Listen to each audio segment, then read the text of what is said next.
Today we are here to celebrate Mahashivratri. It's a very great privilege for all of us to understand about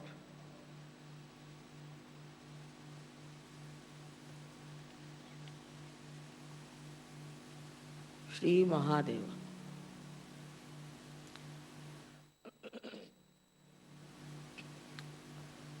Unless and until you have got your self-realization, you cannot understand what is the great personality, the character, and the powers of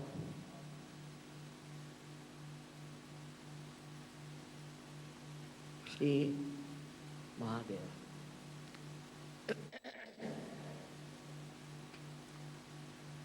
It's not easy to conceive, also to reach the depth of his greatness unless and until we are humble. We have to be very humble to reach at the lotus feet of Sri Mahadeva.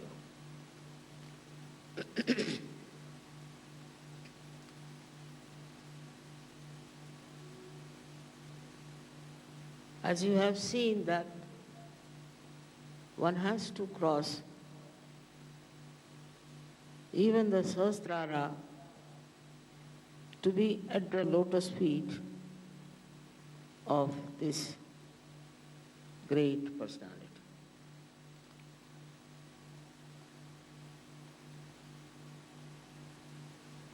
He is beyond our conception,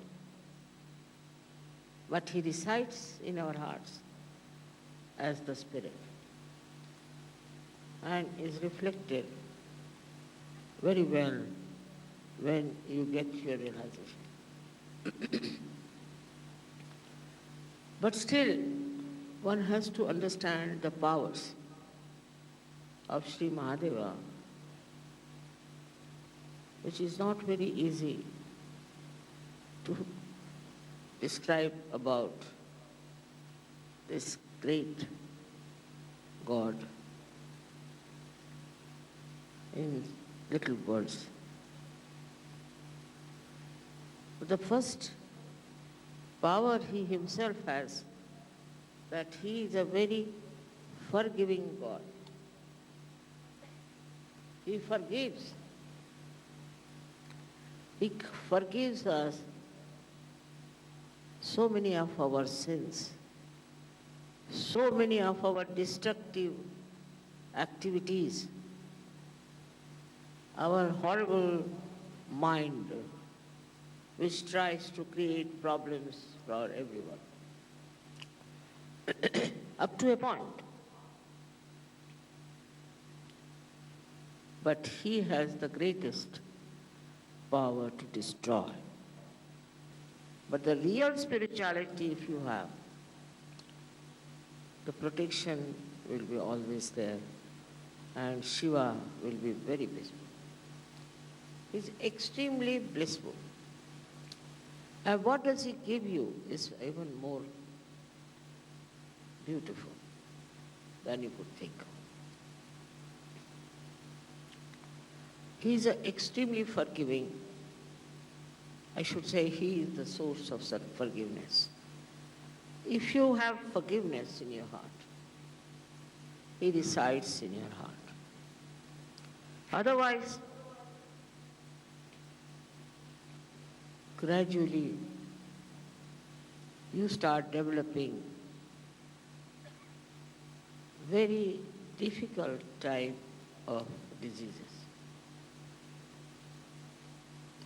Say, if you are forgiving, your heart runs very fast. No one can touch your heart. you cannot get heart attacks. But if you are tolerating, suffering, and taking many things as a power of your own, doing wrong things, and forgetting about God, then you also start developing a very weak heart. So one side is that you develop a heart which is extremely aggressive and can become like Hitler's heart. Under any kind of pretensions, if you start torturing someone, your heart becomes solid, and then you can get a tremendous, massive heart attack, and all the troubles follow. This is inevitable. But supposing you are extremely tolerant and you tolerate all nonsense, you are very docile, you are a frightened person. If you are frightened and because of fright you do that, you can develop another kind of a heart we call as angina, where the blood supply is less and ultimately you develop a kind of a guilt and you lead a very mediocre life. So this second thing also is very visible among people who think they are very, very tolerant. I am saying that tolerance is all right because of spirituality, but not because you are frightened and you are afraid of something. If you are a Sahaja-yogi, you have no business to be afraid of anything. But he gives us the great heights of Himalaya. He makes human beings extremely beautiful, very noble. And he wants that people should love each other. There should be pure love among human beings. And also, he makes you very delicately behaving towards other people, very sweetly behaving towards others. If you don't have that, then you are going in the wrong direction. But his greatest thing is that he gives you the height and the depth. If you are worshipping him, then you develop such heights that you see the whole world as a witness. He sees the whole world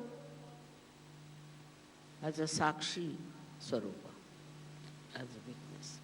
And so, he is the knowledge. He is the pure knowledge.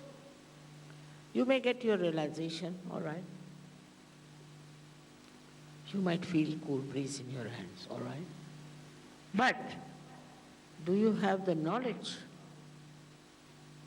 I have to tell you. What finger means what hand means what is vibrations, I have to tell. He is that knowledge. He is the pure knowledge, complete knowledge of the highest level. So he is the source of knowledge. Those people who are not humble cannot get that knowledge. Those people who are arrogant and who do not handle others delicately, sweetly, beautifully, are not blessed by. They cannot achieve anything in life. What do we have to achieve? Not your position, not your wealth, not all these outward things, but you have to achieve a loving heart with which you can love. If there is Shiva in your heart, you will love everyone in a very beautiful manner. There won't be any nonsensical ideas about love. Just pure love for all the people is the blessing. Then all your harshness goes away. So you should understand that in the name of God you have to love. You have to understand. You need not tolerate nonsense, it's different. But you have to love people, spread your love. Gradually this love can go all over the world. And then the vision of mine I can see working out. If they are very money-oriented, materialistic people, they are not loving them. They love you only for money. All such people will be destroyed. No doubt. One should be not only humble, but should be extremely loving. To get the blessings of Shiva, you have to be extremely loving. Such people may not be very cunning, clever, may be very innocent. Must be. Because when you love somebody, you want to help that person. And I don't know how to express, but one has to understand as yogis that with Shiva's love and his blessings, you can become extremely loving, extremely generous, very, very sweet, and innocent like children. You have to be innocent. There's no need to be very clever and cunning. And you'll be amazed how your innocence will be protected. If you are innocent, you don't have to worry. There's a power. There's the third eye of Shiva who's looking after you. Wherever you are going, he's with you. That doesn't mean that you become stupid. Doesn't mean that you are not practical. All that is taken over, all the practical side, by the power of Shiva. His guidance, his love, his kindness, you can see at every step of life. But first of all, watch your steps. Are you aggressive? Are you troublesome? Do you say harsh things to others? Or are you humble? Are you gentle? And if you are kind, he is very much pleased with you. So it's important how you express your love, how you talk about your love.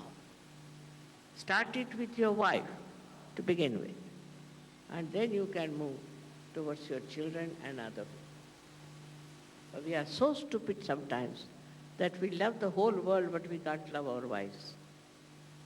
It's a speciality. In India, that's very true.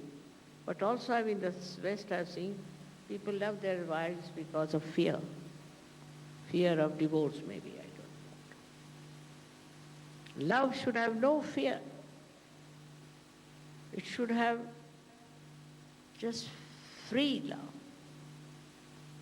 without any fear, without any aggression. Enjoy that pure love.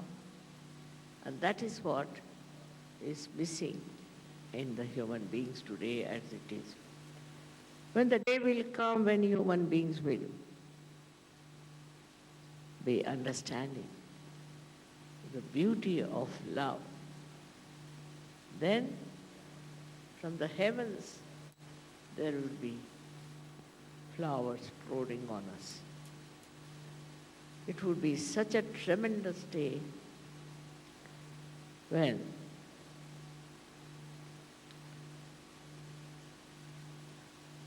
Mahadeva will be able to close his third eye and would be peaceful in his heart. It's my vision. It's the future for you to see how peacefully you can talk to me, how sweetly you can love others, how much you can give to others. But for a Sahaja-yogi, it is important to learn that love is your life. Love is spirituality. And love without expectations to do something. But one has to speak a language. See animals. See if you have a horse, if you have a dog. All these animals, they understand your love. How they stick to you, how they express their love. They're very sweet. And this we have to learn from them now, I think. Otherwise, I don't know how to make them understand the value of love. It is not that the way people are criticizing, that we are not practical, that we have not achieved much money or power or something. That's not important. Because there are many like that selling in the market. But we are different. We are the jewels of humanity. And we have to be like that, shiny. Cutting out all the wrong things within us as a diamond is cut to look something very, very great. My only, if I have any, desire is that try to follow the qualities of Sri Mahadeva. How great he is, how detached he is. Detached, absolutely detached. We just are bothered about ourselves. Like we'll ask, how are you? Mother, I've got a headache, I've got a stomach trouble, I have another trouble, everything is there. But another one would say, I'm all right. So what's the matter? Put the world right, Mama. Mother, why don't you put the world right? He's worried about others, not about himself. And in that understanding of what one should do, to make this world happy, beautiful, for that one has to really work hard, so-called. And in that working, one thinks, isn't it our duty to make this world beautiful? Isn't it our job to make this world rhythmic, rhyming with the spirit. It's our duty. We have to do it. Not only taking Sahaja Yoga for yourself, but for others.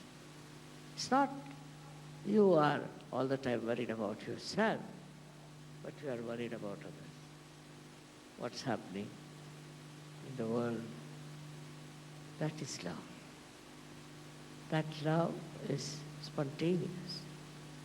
And when it works wonders.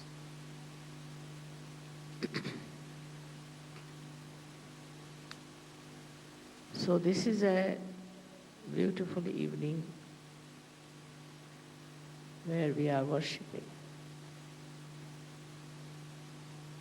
such a great source of our ascent. And I hope you people will understand how far are you with that force. How much are you drenched in that force, in that rhythm of Shiva, who in his rhythmic way gives you vibrations.